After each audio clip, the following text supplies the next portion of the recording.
Hi everyone, I'm back with another tutorial of Tech Assist.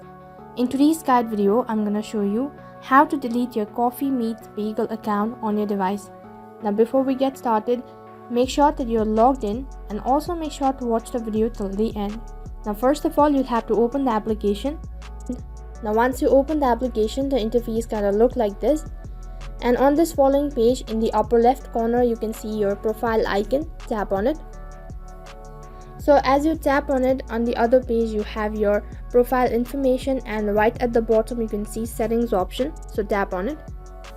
So next, once again you'll have the detail about settings. Now on this following page, scroll down right to the bottom, and right at the bottom you can see an option called delete account. Tap on it.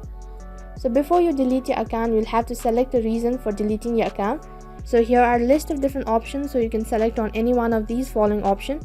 Now once you have selected, so tap on done in the upper right corner, and as you can see that I'm logged out, which means that my account has been deleted. And once you delete your Coffee Meets Bagel account, you'll not be able to restore again. Now that is how you can delete your Coffee Meets Bagel account on your device. Now that is all for this video. In case if the video was helpful, then make sure to like, share, subscribe, and also hit the bell icon so that you never miss an update. Thank you for watching.